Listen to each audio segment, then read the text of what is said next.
nan bayang iron tunggu pemimpin atau kadang-kadang pemerintah gubernur nyokan orang yang kita harapkan nan bayang terjadi apa anak kan anak nak pengelung aja anak orangnya yang tak bayang lagi tanya apa nan calon gubernurnya kan Muhammad Abdullah Saifuddin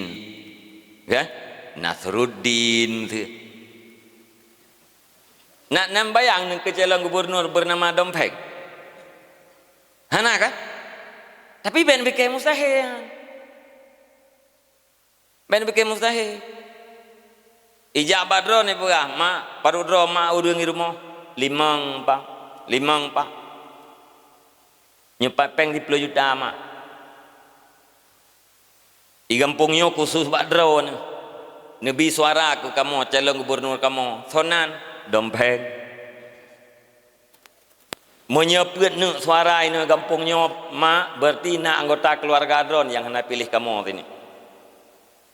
sebab urut lain si anak kira-kira gecok peng maknya puhan yang nalatin tu you necok puhan cok kiban hanta cok yang cok yang sirtuh cok yang 200 cok mungkin 2 juta hanta cok kata cok com Dompeng ijak bak keluarga lain lagi yang silai berah 7 berarti nyopat peng 14 juta menyenam nek suara kamu nak keluarga dron tidro yang nak top kamu ijak keluarga lain kayaknya lo gedami bilang suara gampung tingin nah bayi bilang suara nomor urut 1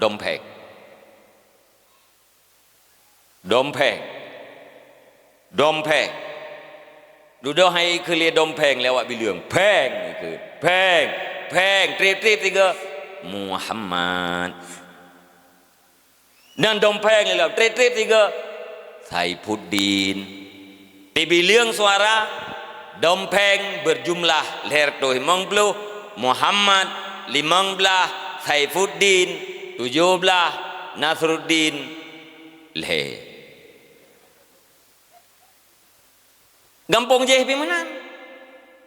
gampung lain menang lah atas jumlah seluruh Aceh Dompeng mendapatkan 1 juta suara inilah gubernur terpilih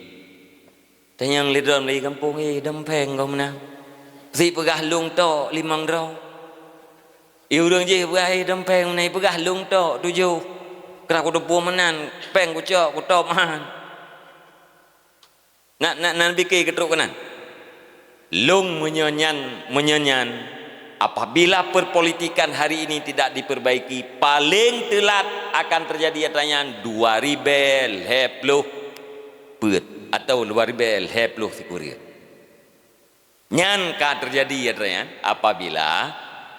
getanya hana tak perbaiki cara berpolitik sebab urang tunggu ibu peng karena na sebuah cita-cita kan ya harap gaji nah sebuah cita-cita ji man munyonan yang terjadi di tingkat gubernur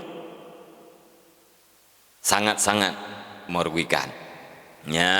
maka telih netu puat raya nunggu ya neci timang-timang neci pikir-pikir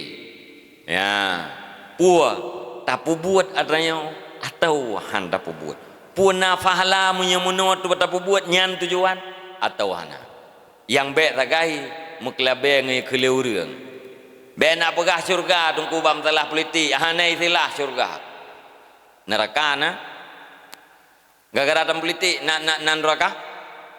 dum mamunnya neraka na syurga ka mungkin sina